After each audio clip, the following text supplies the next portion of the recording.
Hey there, everybody. How are you doing today? I am driving again, so we're here in my mobile video studio. Today, I think, is a great day to do some cash flow therapy. We all are facing epidemic proportions of cash flow issues here in the United States. Hey Scott, welcome to join us for cash flow therapy today. We're up against some major problems with cash flow disorders, if you will, and most of it has to do with institutional level problems. So we aren't taught in school how money is supposed to work, and there's probably reasons for that. We're not taught about the two different tax systems. We're not taught about not working for money, because the wealthy don't work for money. The poor work for money. Hi Scott, feel free to hop in, invite yourself into this. Let's see if we can not have technical problems.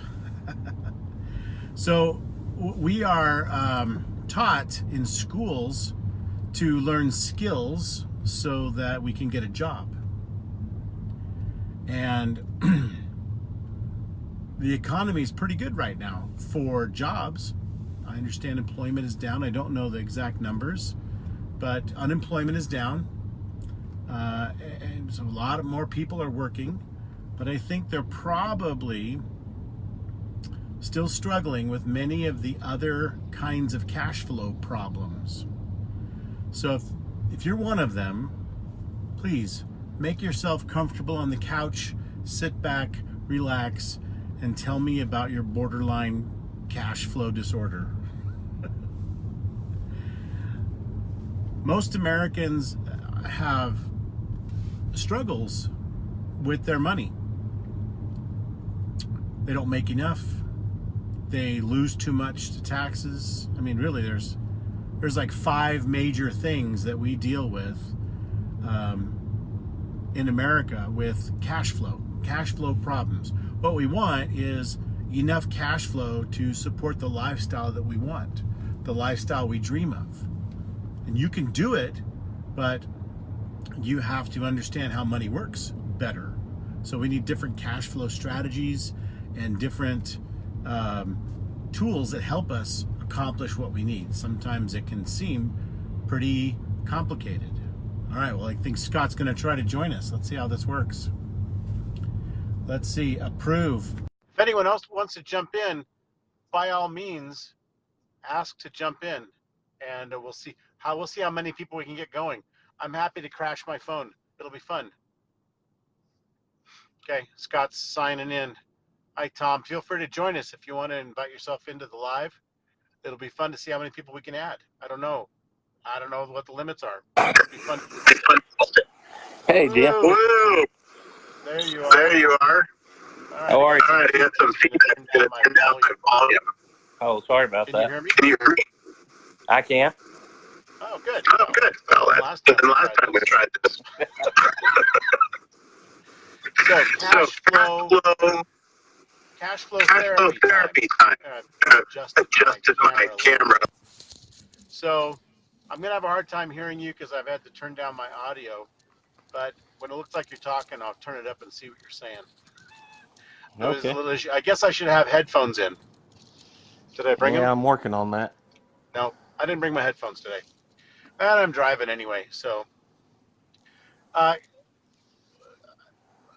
what do you see? Why don't you tell us a little bit about what you see as some of the epidemic problems in cash flow that have caused Americans to struggle getting more cash flow? That's what it's about, is cash flow. What do you think of the problems? Oh, you're exactly right.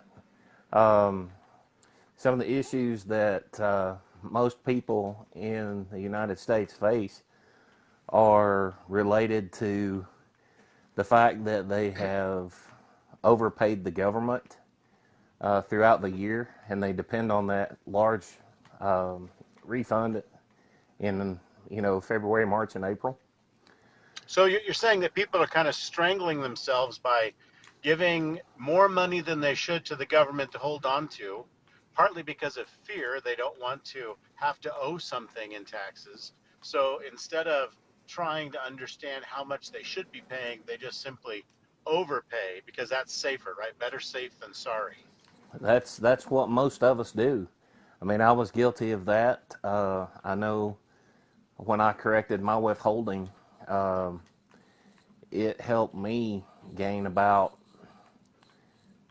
between $350 and $400 a month back. And I know you have a tremendous story about that, but Yep. it really made a difference for me.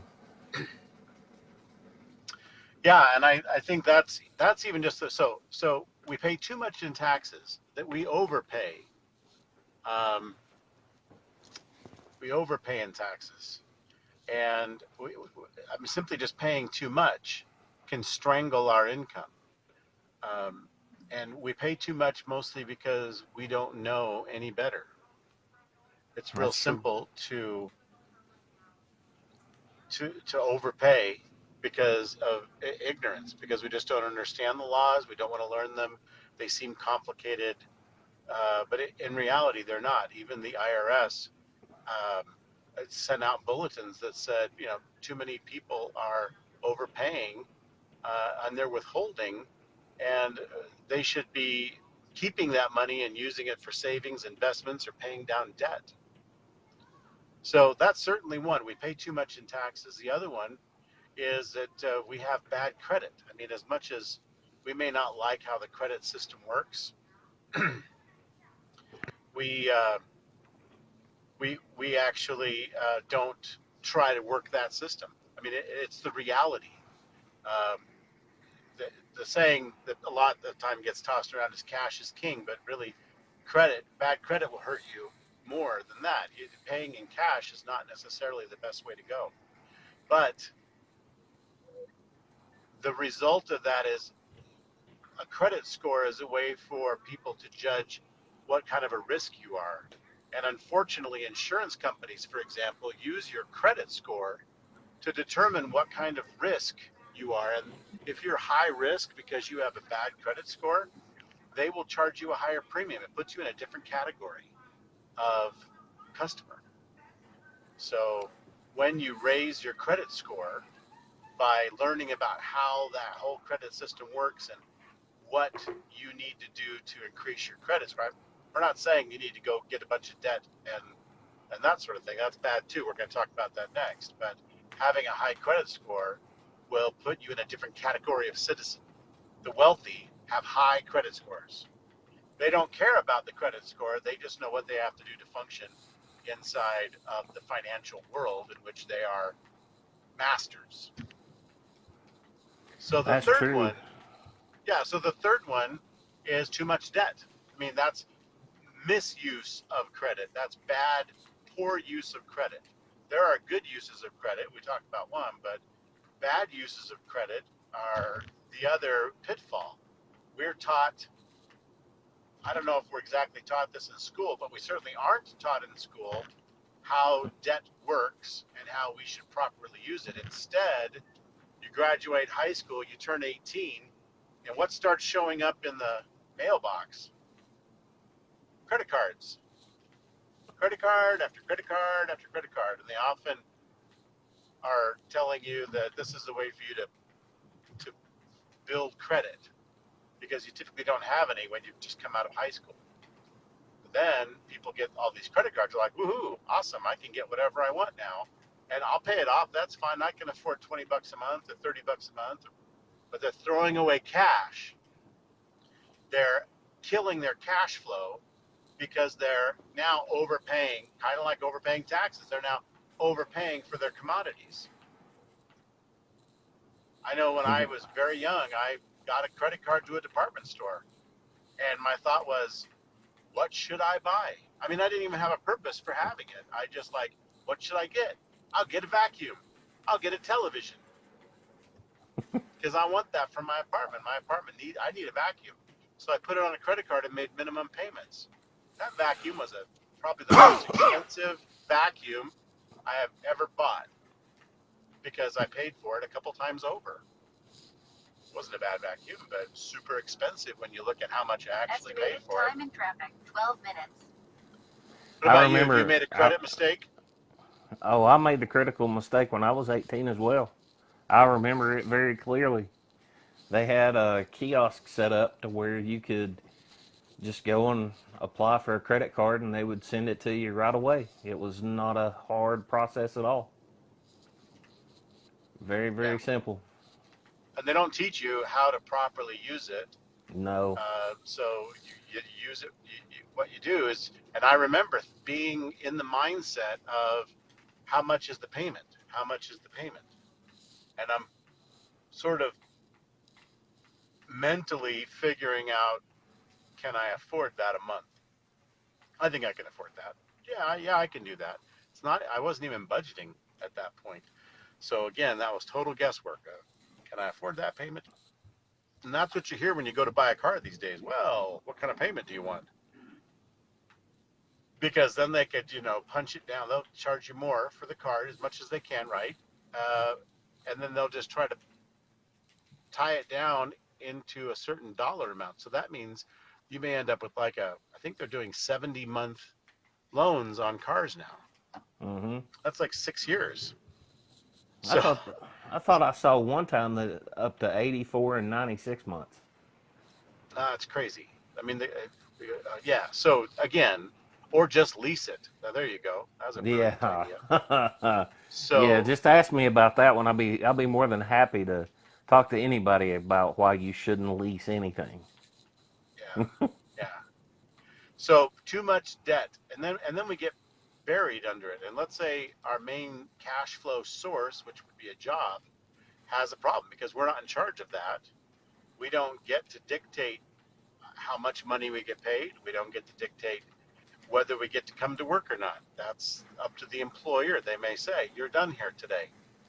We're doing layoffs because our business has been slower, or we're doing, you're now too expensive. I can hire someone and pay them less.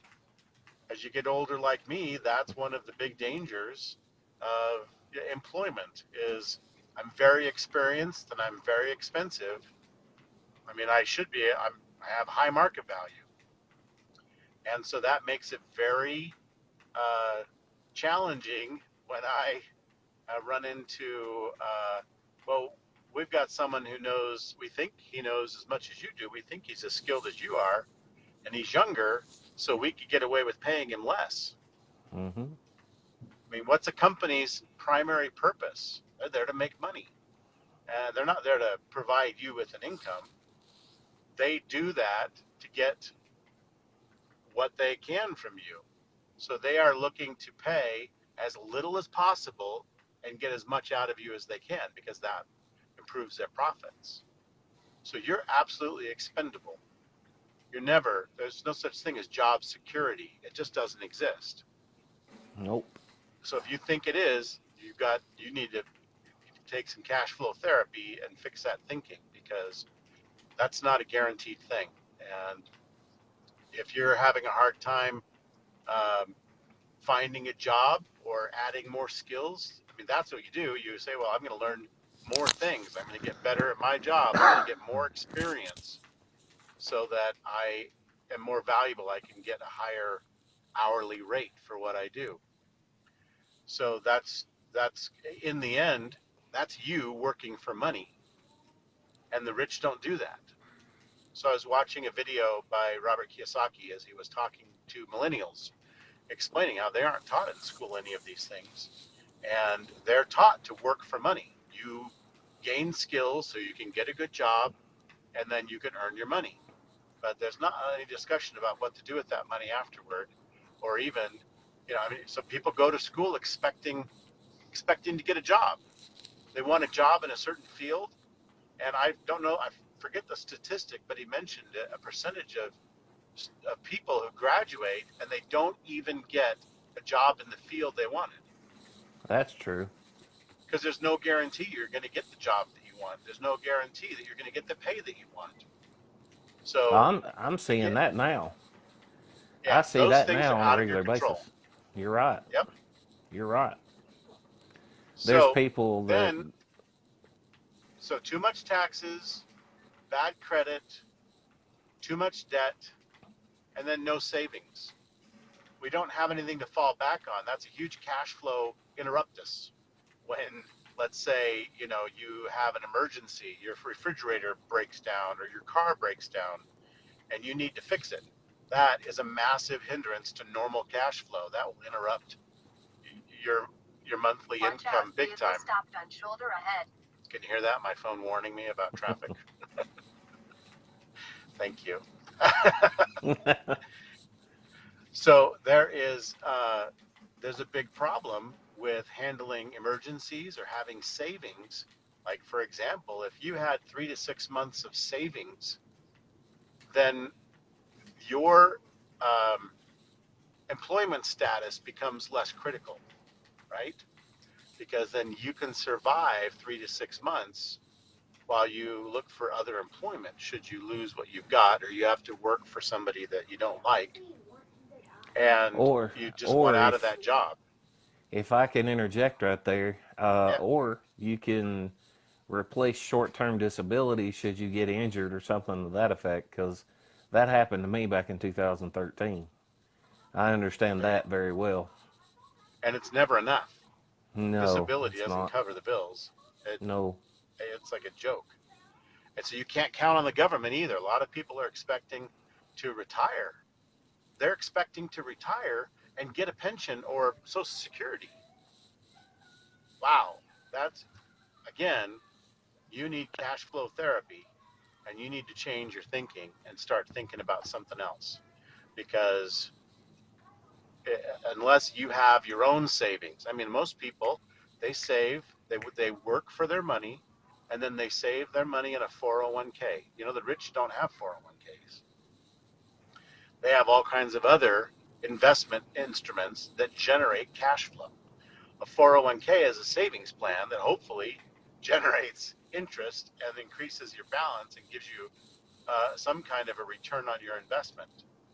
But the rich invest in all kinds of other things. They invest in businesses. Robert Kiyosaki says he owns many, many businesses, and they generate cash flow for him. And that's the thing. You want a business that generates cash flow.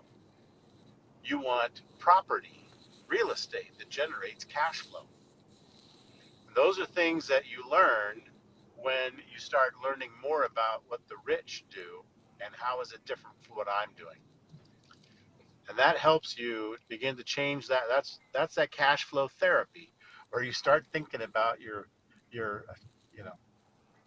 borderline cash flow disorder. you're running paycheck to paycheck. That's your cash flow. And if anything happens to that, or you have an emergency, or you're throwing away money left and right because of bad credit, and so things cost more. Those are all problems that you can solve. You can solve those problems if you do some cash flow therapy. And then the last one is we just simply don't have enough income.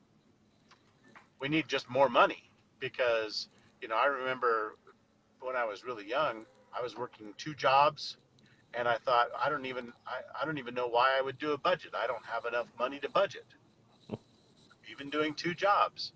I don't have the skills. I don't have the right job, the right connections, whatever the case may be. So I just worked harder. That was my only option until I learned more about how cash flow really works.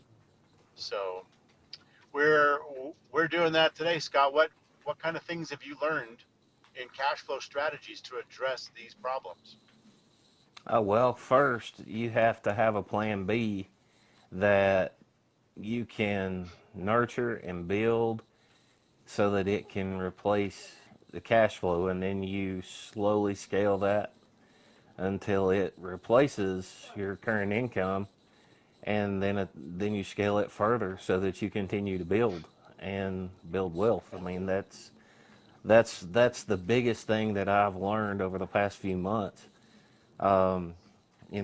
being able to shift my income, that has been a huge benefit. But just slowly and steadily learning, how to put myself in a position to win. Yep, like you were talking about this morning, huh? Hmm. So side hustles, get something going on That's the for sure. side, start improving your cash flow by working on the side, and do it before it's an emergency, before you're dead broke. Get going on Absolutely. that while you have your job, get going on that while you have some income, and then do some income shifting to help boost your income a little bit so that you can kind of uh, feed that side hustle. And when you get that side hustle rolling, and so there's a lot of things you can do on a side hustle, isn't there? You could Yep. drive for Uber or Lyft. We have a gig economy going on. You could do that. You could drive, you could turn your car into cash flow, but you still have to work the time. You still have to do the time. That's for sure. So what else can you do? Let's see. You could get a part-time job delivering pizza. That will improve your cash flow, but it may also increase your expenses. My daughter did some delivery for a while, and she, her car needs a lot of repairs now, brakes and some issue with the transmission.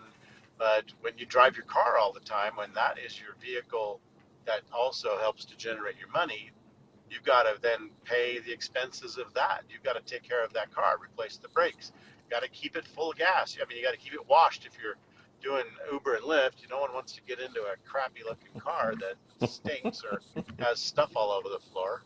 So you've got to keep it clean. You've got to keep it going. You've got to keep it maintained. So these are all expenses, but you want to make some money. So you do it. You need a side hustle. So that's fine. That's a good side hustle, I guess.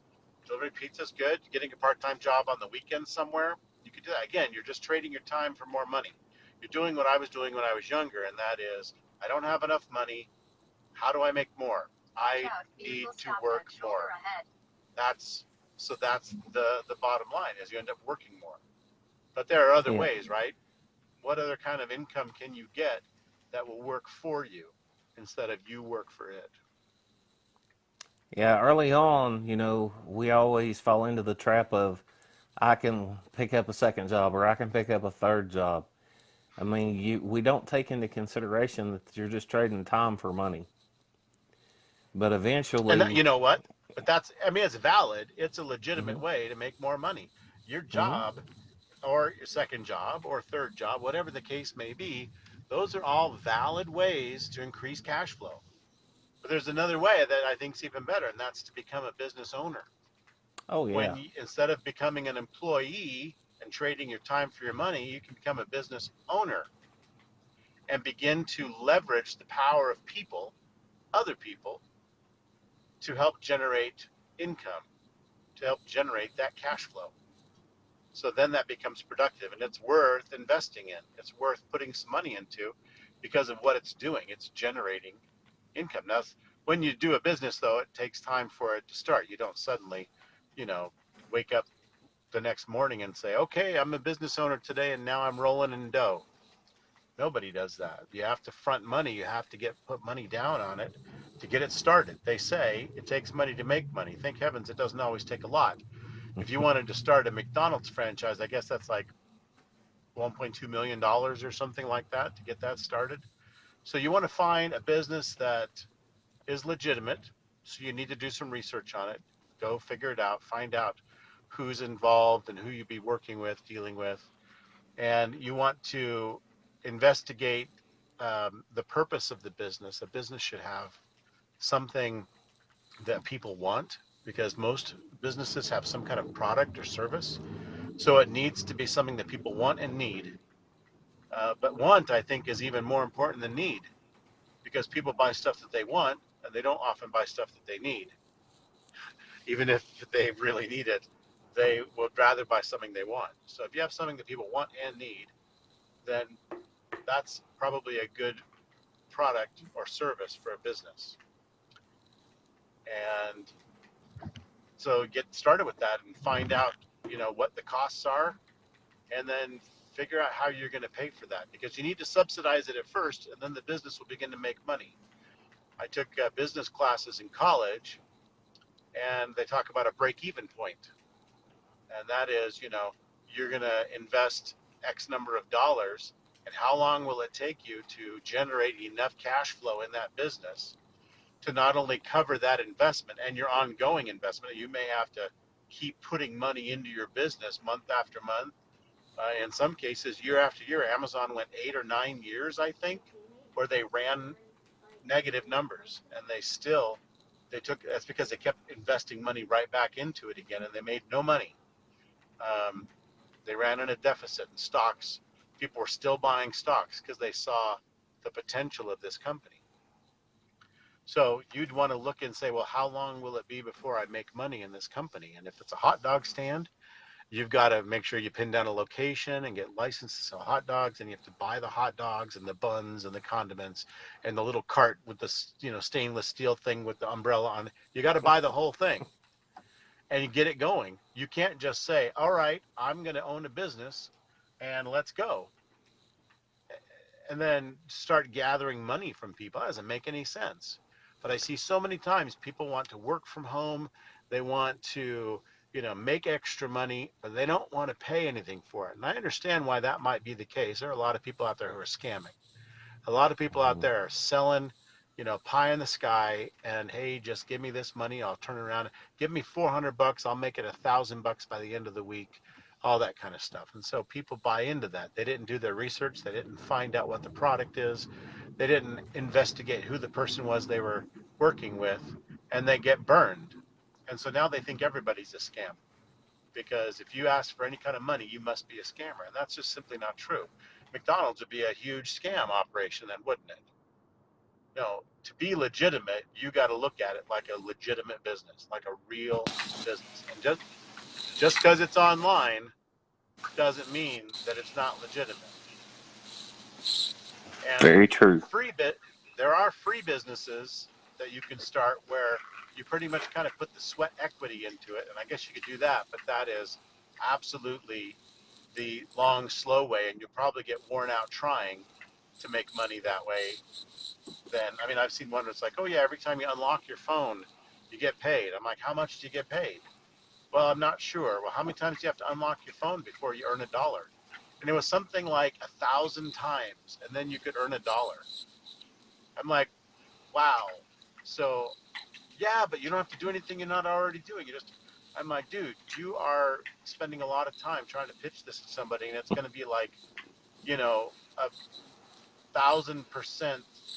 It's so minuscule of pay, because you really, I said, they're making money off you. They're making a ton of money off you by you unlocking your phone, because you have to see an ad. That is exactly what it is. So they're getting money from advertisers, and they're paying you this teeny tiny piece of it because you're going to see the ad. You volunteer to see the ad. Oh goodness. So that's not a business. That's not even working at home. That's more like a scam than anything. It's legit, but boy, it's a bad idea. And just because it's a bad idea doesn't make it a scam. But wow, that's not a good. So you need to look at it and look and see what it is. How much money would I be able to make? How soon would I be able to make it? How long is it going to take me to build up the income that I want? And what do I have to do to make that happen? So if it's a hot dog stand, you got to figure out where the best locations are, how to get in there, how to get your products ready to go and steaming hot and whatever, and make sure they're good so that you get repeat business. There's a lot of things you have to consider when you're looking into business, but business is going to generate cash flow.